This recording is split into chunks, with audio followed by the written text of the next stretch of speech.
خواتین بھی بیت ہونے والی ہوں گی اور کچھ احباب یہاں بھی تشریف فرما ہیں۔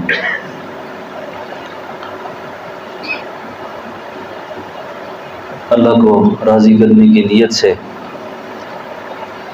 اللہ کو راضی کرنے کے جذبے سے، نسبت کی فضیلت حاصل کرنے کی نیت سے اعلانیہ توبہ کرنی ہے۔ ہم سب کے سب توبہ کے ہر وقت محتاج ہیں،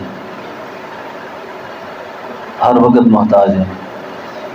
کبھی زبان پھسل جاتی ہے، کبھی آنکھ پھسل جاتی ہے، کبھی آنکھ پھسل جاتی ہے، کبھی کان پھسل جاتے ہیں، اعضاء و جوارح پھسل جاتے ہیں،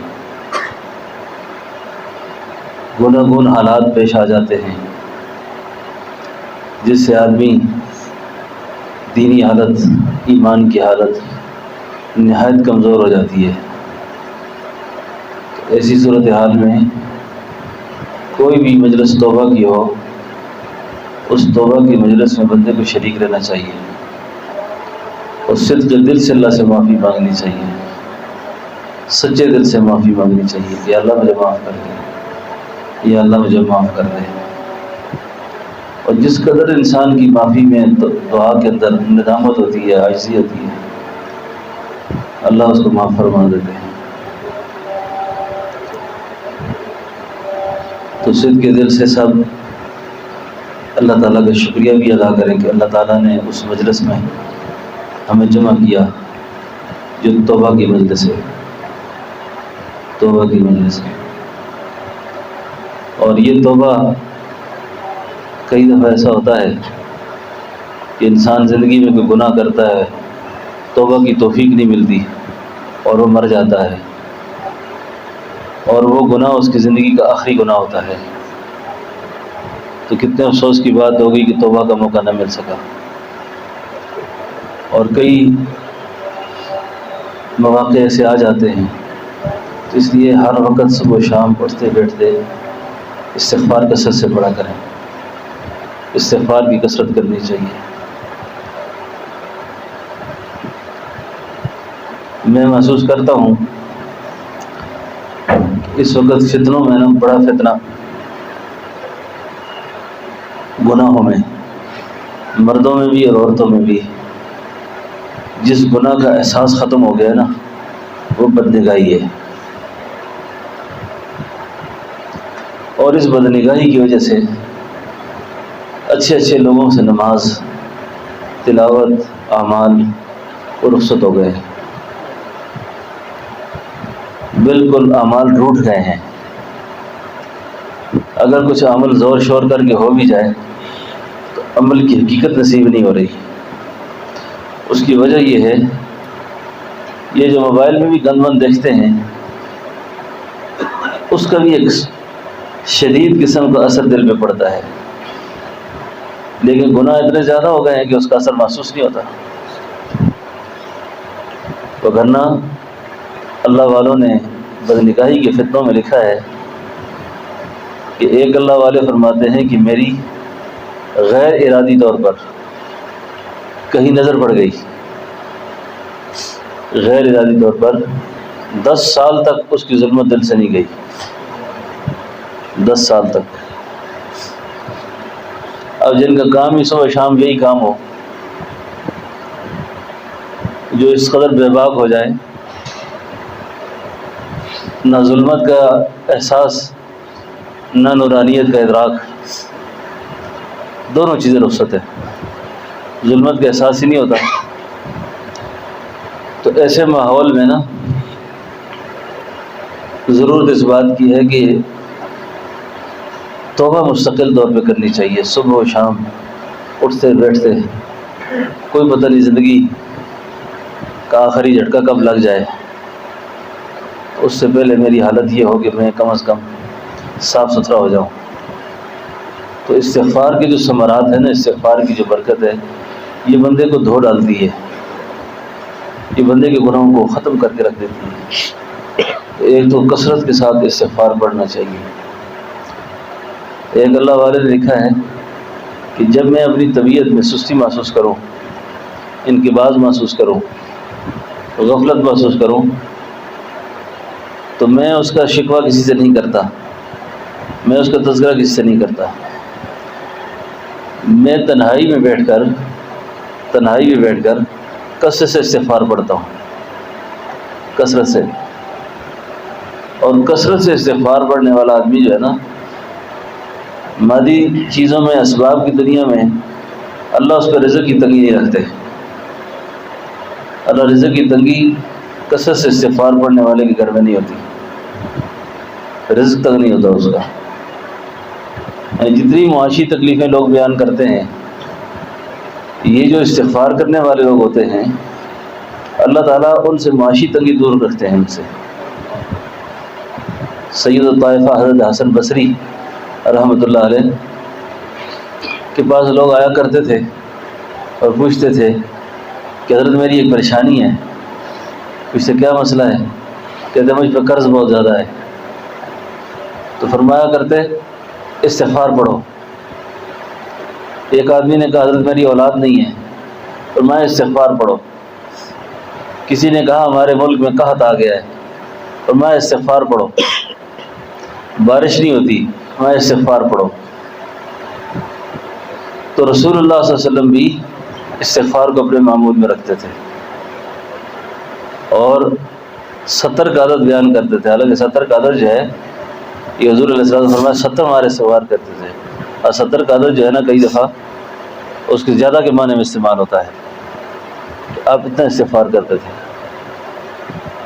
تو کوئی شخص بھی یہ چاہے کہ میری زندگی میں اطمینان پیدا ہو، سکون پیدا ہو، میرے گھر میں اطمینان سکون ہو، اس استغفار کا سب سے جو اچھا وقت ہے نا، سب سے اچھا وقت رات کا آخری حصہ ہو اور تنہائی ہو اور اس تنہائی کے اوقات میں اللہ کے سامنے خوب استغفار کرے.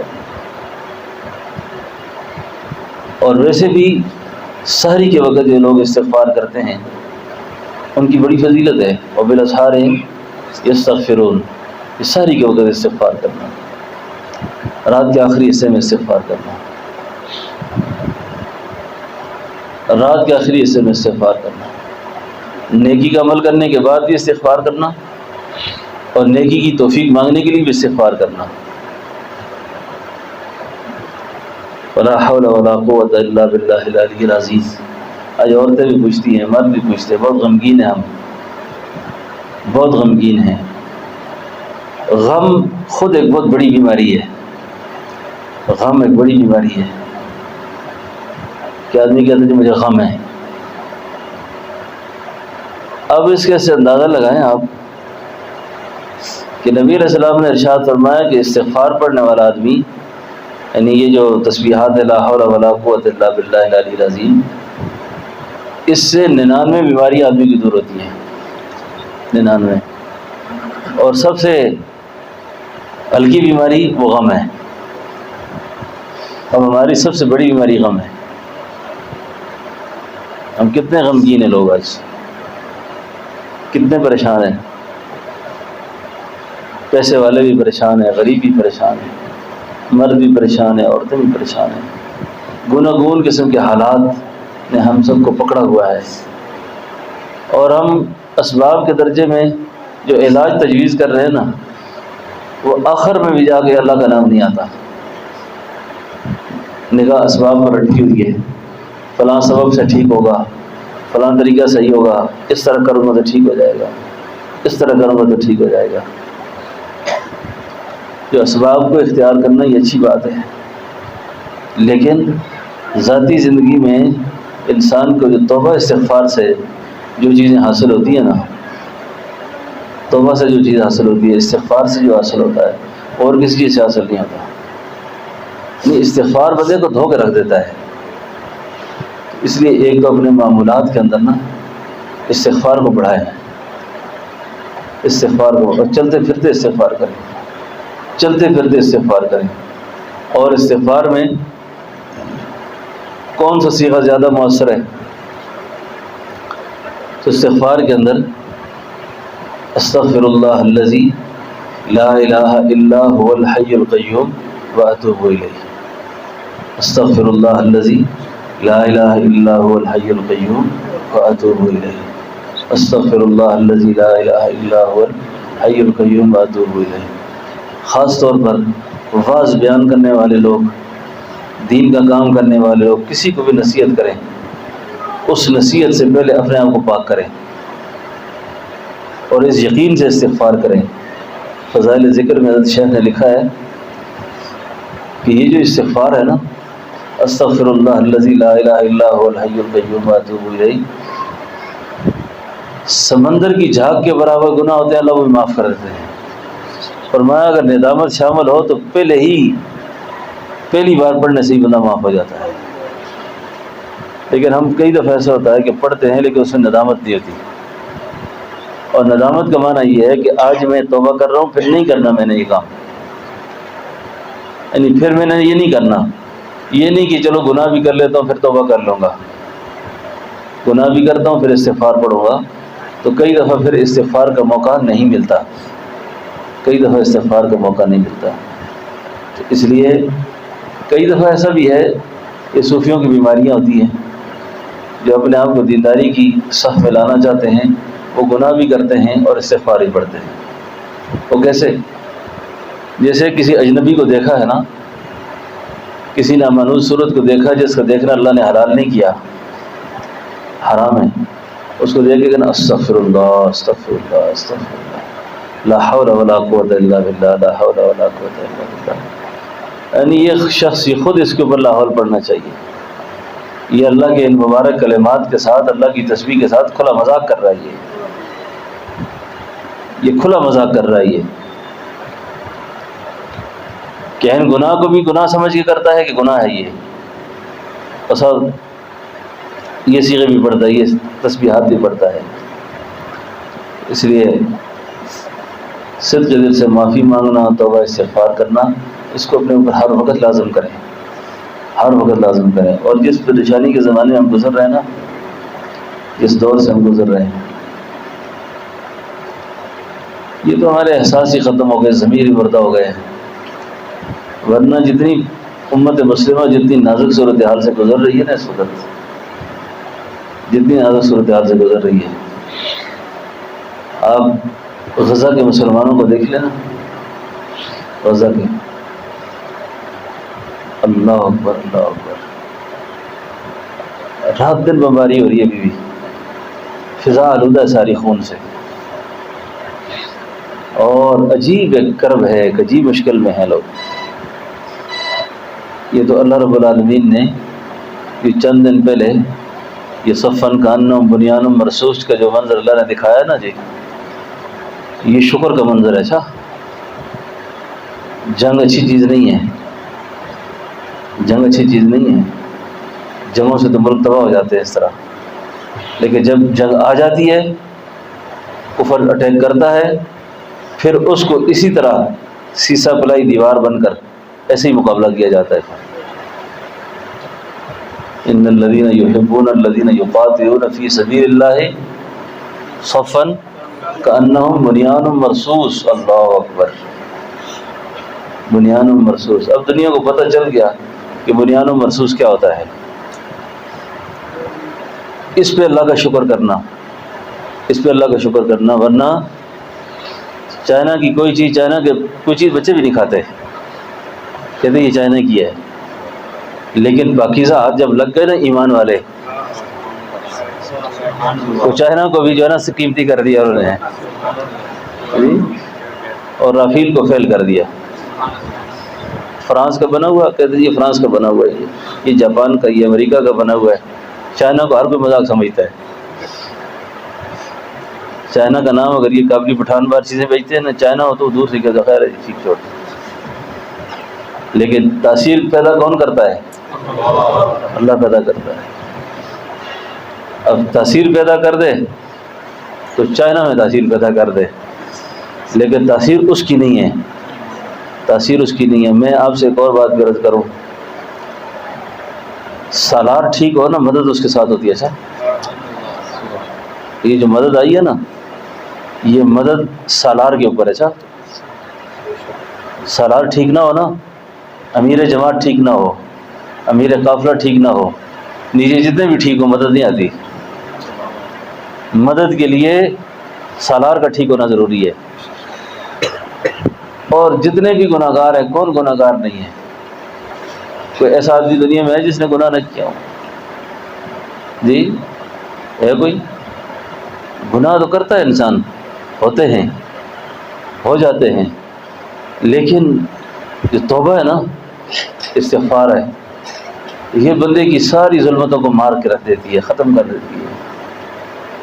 اب جس طریقے سے ہمارے شاہین جھپٹے ہیں ان پر، جس انداز سے وہ گئے ہیں، اب کہتے ہیں ایمان کیسے بنتا ہے؟ ایمان ایسی تلواروں کے سائے میں بنتا ہے۔ اچھا، اب جو جانے والا ہے اس کو تو پتہ ہے میں نے واپس نہیں آنا، کچھ بھی ہو سکتا ہے،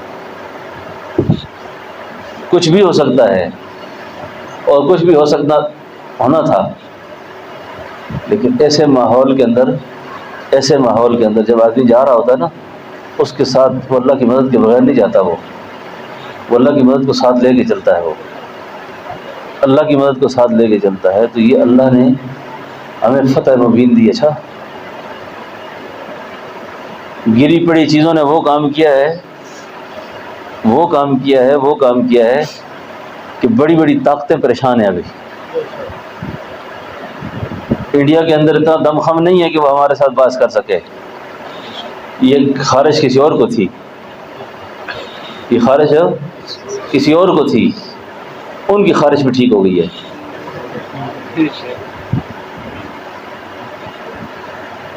کسی نے پوچھا خارش کا کیا علاج؟ اس نے کھروکنا۔ خارش کا علاج کیا ہے؟ خارش کرو۔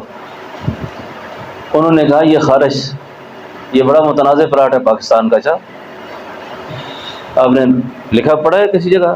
راستوں میں لکھا ہوتا ہے نا، متنازع پلاٹ، اس سے پہلے رابطہ کریں۔ اصل مالک یہ ہے اس کا، اصل سچ بات یہ ہے کہ یہ ایک نظریاتی ملک ہے اور ایک نظریے کی بنیاد پر ہے۔ یہود کی آنکھوں میں کھٹکتا ہے یہ۔ وہ گائے کے پجاریوں کو انہوں نے آگے کیا کہ تم آگے ہو جاؤ، تم آگے ہو جاؤ۔ ان میں اپنی خود اتنی ہمت نہیں تھی کہ آگے آتے۔ اب ان کو اندازہ ہو گیا کہ یہاں چھیڑ چھاڑ ٹھیک ہے۔ تو میں اس موقع پر نا اللہ کا بہت زیادہ شکر گزار بھی ہوں، کیونکہ غزہ کے حالات ہم روز پڑھتے سنتے ہیں، اور غزہ کے حالات کو دیکھ رہے ہیں اس وقت۔ یہ تو وہ صاحب ایمان لوگ ہیں، بہت اونچے درجے کے ایمان والے ہیں، ورنہ ہم جیسے لوگ کب کے بک چکے ہوتے ہیں۔ ہمیں اپنی ذات عزیز ہے، ہمیں اپنی بلند و بالا بلڈنگیں عزیز ہیں، دنیا عزیز ہے، ہمارے ایمان بہت کمزور ہیں۔ یہ تو وہ لوگ ہیں جو ابھی تک دشمن کے سامنے ڈٹ کے کھڑے ہیں۔ ابھی اللہ تعالیٰ کچھ عرصے سے غزہ میں کام کا ہمیں موقع دے رہا ہے، یہ خدمت کے حوالے سے۔ تو جو بچے بیچارے وہاں مونگ کی دال لے رہے ہوتے ہیں نا،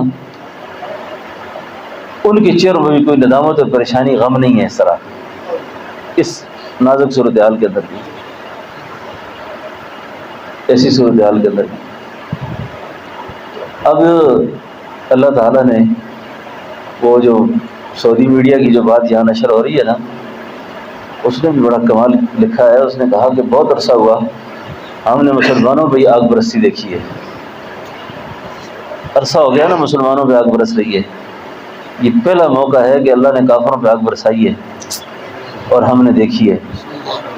اور یہ بات ذہن میں رکھیں، ایٹم راکٹ اپنی جگہ ہے، اس کے پیچھے جو چیز قوت ہے نا جی، وہ ایمان کی طاقت ہے۔ نعرہ تکبیر، نعرہ تکبیر۔ اس کے پیچھے جو چیز ہے وہ ایمان ہے، اصل میں ایمان ہے، وہ طاقت ہے، اور اس طاقت نے ان کو پسپا کیا ہے۔ اور پھر دعا کا جو سہارا قوم نے دیا ہے نا، مخلوق خدا دعا میں لگی رہی، دعا میں لگی رہی۔ اس دعا نے بڑا کام کیا ہے، اس دعا نے بڑا کام کیا ہے۔ تو اللہ رب العالمین سے ہم نے استقامت مانگنی ہے۔ پھر بھی کفار کا کوئی اعتبار نہیں ہے، ان کی دوستی کا کوئی اعتبار نہیں ہے۔ ہر شخص کو جہاد کی نیت سے، جذبہ جہاد سے سرشار رہنا چاہیے، اور جہاد کی تدریس کو ابھی اللہ نے موقع دیا ہے نا، اس کو ختم نہیں کرنا چاہیے۔ آج 2-4 ہفتے پہلے جہاد کا نام لیتے کہ دہشت گرد ہے نا، آج کل کام چل پڑا ہے نا، تو مولوی زکریا صاحب مسجدوں میں بھی، بیانات کے اندر بھی، جہاں جہاں بیٹھے نا جہاد کی تدریس کریں۔ اس کا کیا فائدہ ہے کہ کیونکہ تازہ تازہ تو نے کیا ہے نا، صفن وانم بنیانم مرصوص میں نے کہا ہے، ان الذين يحبون الذين يقاتلون في سبيله صفا كانهم بنيان مرصوص، یہ ہمارے جنرل نے پڑھا ہے جی بھائی، ہم تو اپنے جنرل کا سبق پڑھ رہے ہیں، اس نے سبق پڑھایا کہ یہ پڑھو، اب پڑھ رہے ہیں، ٹھیک ہے نا۔ تو اب اس موقع پر جہاد کی تدریس کو عام کریں، اچھا، کیونکہ منافق کی موت نہیں مرنا چاہیے۔ جہاد جتنا مقدس فریضے کے ساتھ ہم لوگوں نے مذاق کیا ہے نا جی، یہ ناقابل معافی گناہ ہے۔ اچھا، رسول اللہ کی مدنی زندگی ساری جہاد سے بھری ہوئی ہے، ساری زندگی جہاد سے بھری ہوئی ہے۔ ہم اسی خوف کے ساتھ پتہ نہیں مار نہ دے کوئی، کھا نہ جائے کوئی، مار دیں گے کوئی، کچھ نہیں ماریں گے۔ وہ جن کو اتنا ناز تھا نا، ہم یہ 8ویں طاقت ہے، ہم یہ کر دیں گے، 4-5 جہاز اڑے ہیں تو تباہی مچا کے آ گئے ہیں، سمجھے نا جی۔ یہ جنگ کی نئی حکمت عملیاں ہیں، یہ جنگ کے نئے انداز ہے۔ یہ صوفی بھی بننا ہے، ذاکر بھی بننا ہے، لیکن ذاکر بننے کا مطلب یہ نہیں کہ حجروں میں گھس جائے آدمی، سمجھے نا جی۔ اور جو موقع آئے اس موقع پر وہ سارے کام کرنے چاہیے جو کرنے کا ایک مومن کا حق ہے، ٹھیک ہے نا۔ تو اس وقت موقع پر ہماری فوج نے اور ہمارے ایسے احباب الحمدللہ ایسے ایسے شعبوں میں تھے جو ان دنوں میں اس رابطے میں تھے، ان سے بات چیت ہوتی رہی، ان کی ایمانی جذبات اور ان کی ایمانی کیفیات اتنی بلند تھی کہ حیران ہو جاتا ہے۔ تو اللہ کے خاص فضل و کرم سے، یا ایھا الذین آمنوا ھل ادلکم علی تجارۃ تنجیکم من عذاب، یہ بڑی زبردست تجارت ہے، اچھا، بڑے عذاب سے بچائے گی یہ، جن کا ایمان خدا پر ہے نا۔ جہاد کے بہت سارے درجے ہیں، اگر ہم جہاد کر نہیں سکتے نا، یا جہاد میں عملی طور پہ شریک نہیں ہو سکتے، تو مجاہدین کے خلاف کبھی بھی اتنا بھی کمزور ذہن نہیں رکھنا چاہتے۔ کئی لوگ کہتے ہیں ایجنسیوں کا جہاد ہے، یہ فوج کا جہاد ہے، تو میں کہتا ہوں فوج بھی تو مسلمان ہے نا، ایجنسیاں بھی تو مسلمان ہیں نا، پاکستان کے ہے نا یہ سارا کچھ، کس کے لیے کر رہے ہیں؟ تو یہ دشمن جب بزدلی پھیلاتا ہے نا تو ایسی باتیں کرتا ہے، پھر ایسی چیزیں پیدا کرتے ہیں۔ تو کبھی بھی یہ یاد رکھیں، میرا شروع سے ایک ذہن تھا، الحمدللہ میں اس ذہن پہ ابھی تک قائم ہوں۔ اللہ رب العالمین نے جو اس ملک کو اتنی بڑی طاقت دی ہے نا جی، جتنے بھی صحیح، لیکن اس ملک کے اندر ایٹمی اداروں کے اندر، فوج کے اندر بڑے بڑے رجال اللہ موجود ہیں، بڑے بڑے اہل اللہ موجود ہیں، اس واسطے کر کے اس ملک کی بنیادوں میں نا اس کے خاکے میں خون ہے، اور اس کے خاکے میں لا الہ الا اللہ کی آواز ہے، لا الہ الا اللہ کی صدا ہے۔ اس لیے یہ فوج کے خلاف بھی سکیمیں نہیں کرنی چاہیے، فوج کے خلاف، اپنے ملک کے خلاف، یہ مناسب نہیں ہے کسی آدمی کے لیے۔ اور خاص طور پہ اس وقت ہم جنگی حالات کے اندر ہیں، ان جنگی حالات کے اندر یہ سوشل میڈیا پہ جو باتیں چلتی ہوتی ہیں ایک دوسرے کو، اور جی اس طرح نہیں ہوتا، جی اس طرح ہوتا ہے، چھلیاں بیچنے والا بھی جنگی تدبیر بتا رہا ہے کہ تم اس طرح کرتے، جس کا کام چھولے بیچنا ہے وہ بھی کہتے تم یہ کرو۔ بھائی وہاں پر ایک ماہرین بیٹھے ہوتے ہیں، ان کا اپنا ایک نظام ہے، وہ ساری چیزوں کو سمجھتے ہیں کہ کون سا کام کس وقت کرنا ہے۔ مرکز اس پہ حملہ ہوا، کیا نام ہے، بہاولپور میں، بچے شہید ہو گئے، بڑا ظلم ہوا، اس کے موقع فوری ہم نے جذبات دیا کہ فوری اٹیک کریں، کئی لوگوں کے ذہن خراب ہو رہے تھے، لیکن جب کیا تو صحیح کیا، پھر کیا تو صحیح کیا، ٹھیک ہے نا۔ تو اس لیے اب وقت ہے اس بات کا کہ ہمیں جتنا بھی زیادہ ہو سکے اجتماعیت کی طرف آنا چاہیے، اجتماعیت کی طرف آنا چاہیے۔ کافر دنیا میں یہ نہیں دیکھ رہا کہ یہ سیاسی ہے، یہ فوجی ہے، یہ بریلوی ہے، یہ دیوبندی ہے، یہ فلاں ہے، وہ سب کو مسلمان سمجھتا ہے، اور ہم اس کھاتے میں لگے ہوئے ہیں ابھی تک، وہ ہمیں مسلمان سمجھ کے مارتا ہے وہ۔ اس کو کوئی پتہ نہیں لبنان والے کون ہیں، شام والے کون ہیں، عراق والے کون ہیں، فلسطین والے کون ہیں۔ فلسطینی دیوبندی بریلوی کو جانتے ہی نہیں ہیں، شام والوں کو پتہ ہی نہیں ہے، سوریا والوں کو پتہ ہی نہیں ہے، سمجھے نا جی؟ وہ کلمے کا دشمن ہے، ایمان کا دشمن ہے۔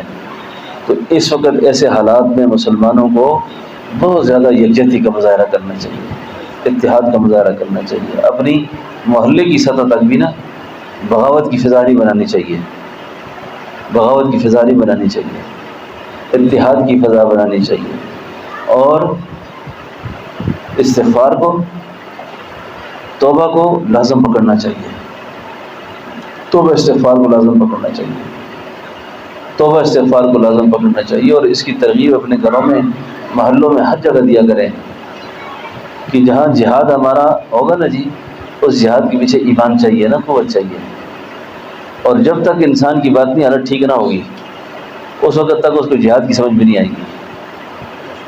بات سمجھے نا، باطنی حالت کو ٹھیک کرنا، جب تک اپنی باطنی قوت صحیح نہیں ہوگی، تو اس لیے بہت زیادہ اس کا اہتمام فرمائیں گے سب حضرات کہ توبہ کو اور استغفار کو لازم پکڑیں، ٹھیک ہے نا؟ اور دعاؤں کا سلسلہ ابھی بھی موقوف نہیں کرنا، دعا کا سلسلہ موقوف نہیں کرنا۔ آیت الکرسی زیادہ نہ پڑھو، 3 بار پڑھ لو، 3 بار۔ یہ حصار کے طریقے ہوتے ہیں نا، حصار آپ پڑھتے سنتے رہتے ہیں، نہ سمجھ آئے تو مولوی عمیر صاحب آپ کو سمجھا دیں گے حصار کس کو کہتے ہیں۔ حصار ہوتا ہے نا، حصار دینا، پہلے لوگ کہتے ہیں کڑا دینا، کیا مطلب ہوتا ہے اس کا؟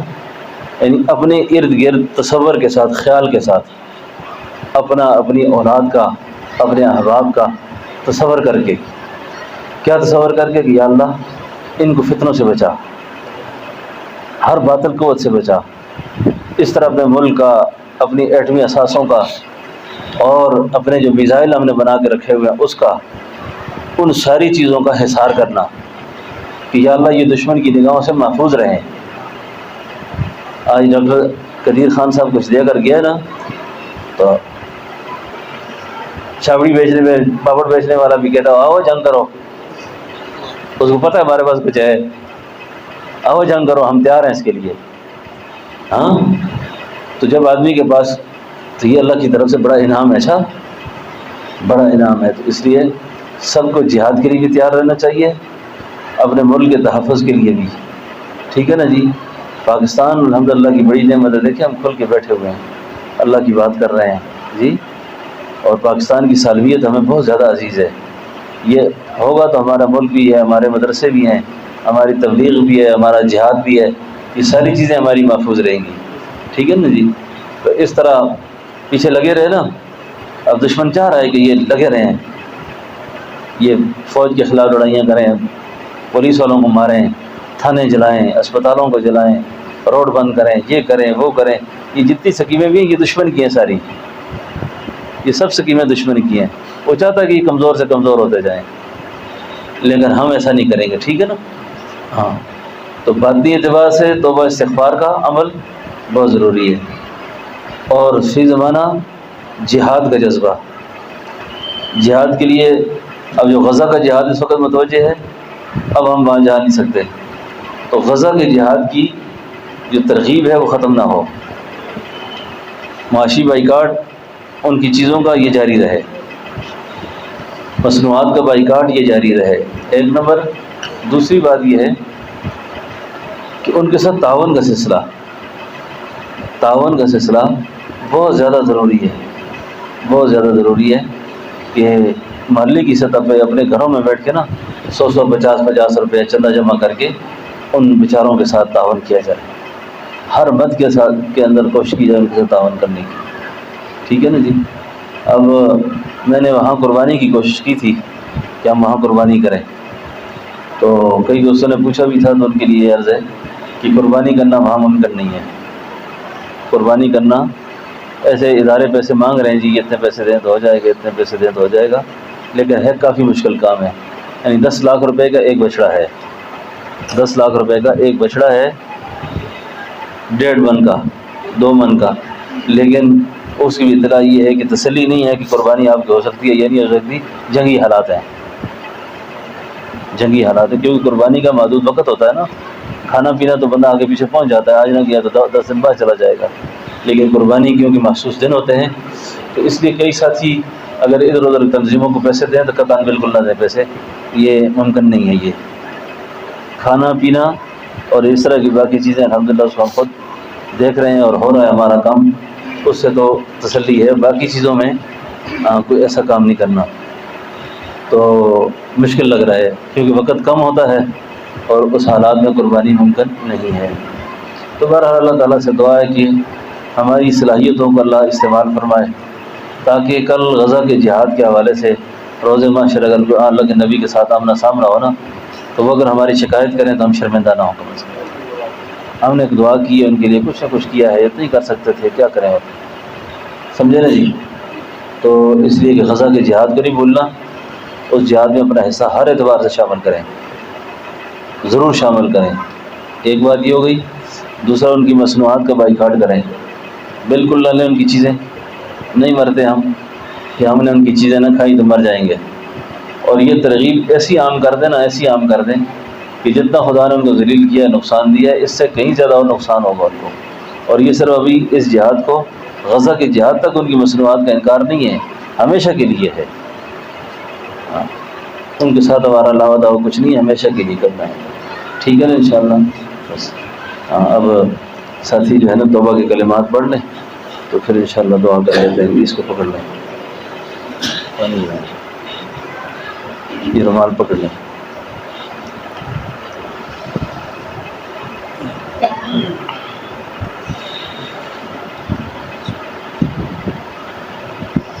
آؤں بغیر